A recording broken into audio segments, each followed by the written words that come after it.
For my final vlog, I really wanted to look at some of my own experiences of weight bias and weight communication through the various contexts and concepts that I've discussed in my blogs. To do this, I made a list of everything and every time that I think about my weight. And the goal is to review this list and talk about how it connects to some of the things that I've already talked about in my previous vlogs. One thing that is super big for me that I haven't gotten to discuss in my blogs, and I feel like I don't see many people really talking about, is being big and looking to the future. I'm personally always looking forward to something. Having something to look forward to is what keeps me going. But when you're looking forward to that event and then are hit with this realization that you're fat and at the event you're going to be fat, it really sucks a lot of the joy out of it. And it's kind of surprising I don't see people talk about this a lot because I feel like events can be really great motivators and kind of markers of your progress. There's obviously this downside and dark side where once you have this realization that you're not going to be able to lose weight in time for this event and you're going to be big and fat when you do attend this event, it can suddenly trigger a lot of thoughts of giving up. Communication context I didn't get to discuss at all was romantic relationships. I discussed a lot of what it's like to make friends and to interact with peers while you're overweight, and knowing how difficult that can be, you can imagine it's so much more difficult to enter into any sort of romantic relationship while being plus size. I know a lot of things, but I don't know about that. I'm not sure why. There's so much shame associated with never being flirted with and never being looked at the same way that other girls do. Effect on my dating life with women where I cannot conceivably believe that somebody is interested in me. And it's not just the physical appearance. It's like I feel broken, I feel ashamed, I feel gross. And I think this is one of those things where people are like, oh, that should be such a great motivator for you to lose weight though. Like you can lose the weight and then you'll be attractive and then you can get a boyfriend. But I definitely think this comes from the perspective that I discussed in my first blog of weight being a behavioral issue. It can also be caused by genetic and psychological factors. So it feels like an even worse punishment to not be offered the same love and interest because of something that you're already struggling so deeply with. Speaking of making friends and interacting with peers, school is often a source of great discomfort for me. I don't know, I just don't think this is great for me. I don't want to do it. I want to go home. I can't take the pressure of it. I have to worry if I'll fit into the desks. I worry about classmates not liking me simply because of stereotypes or assumptions that they've made about me because of my weight.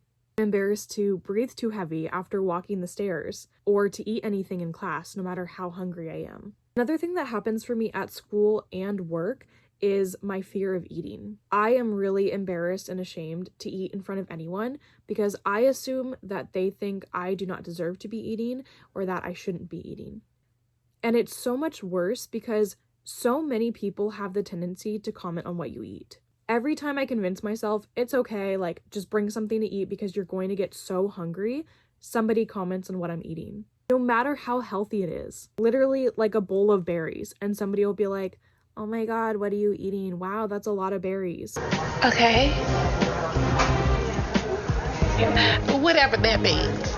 People comment so much on how much you're eating and what you're eating, and it's really embarrassing and upsetting as a big girl. So I often avoid eating throughout the day and will starve myself until I get home. Or I have to meticulously plan eating so that nobody will see me do it. Another topic is working out while being overweight. In my first blog, I talked about some of the research that shows that the more weight bias that you face, the more likely you are to engage in unhealthy eating habits and also disengage from physical activity. This is very much a shame response and something that I am guilty of doing as well. When I feel bad about my weight, I tend to binge. And working out is super awkward and embarrassing because you're worried about what everyone else is thinking. Oh man, you can definitely tell she doesn't do this every day.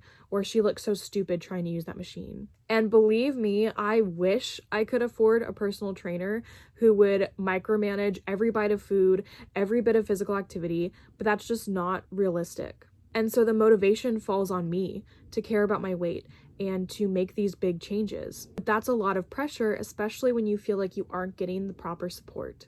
The last topic I wanted to revisit is social media. I did expand on this a little bit more in my last blog post where I talked about some of my personal experiences using social media while being plus size, but there are a few more aspects of it that people don't really consider. The first for me is how influencing and damaging food content is. There are so many mukbangers out there who post videos of themselves eating large amounts of food. And the reason this is so damaging is because many of those people fail to post content of their regular everyday diets as well as their workouts. And because of this, it gives the illusion that you can eat this large amount of food and still stay that skinny and small. And weight and losing weight is very much a mind game, especially when you're dealing with like food addiction. People eating these large amounts of delicious looking food and never facing the consequences of weight gain, your mind starts to play tricks on you and tell you that you can do that too. And another area of content that is personally very difficult for me to watch is fashion and dance content. Fashion and dance are two passions of mine that I've never really gotten the opportunity to explore because of fear and guilt and shame because of my size. So when I see videos of people online getting to dress in outfits that I would kill to wear, or a new BTS dance trend starts and the group starts liking and reposting people's dance videos, I always feel so jealous and so guilty. But this overwhelming fear of looking like an oaf is stopping me. There is just so much guilt and shame that comes with being overweight that people don't consider, and it makes it really difficult to lose the weight.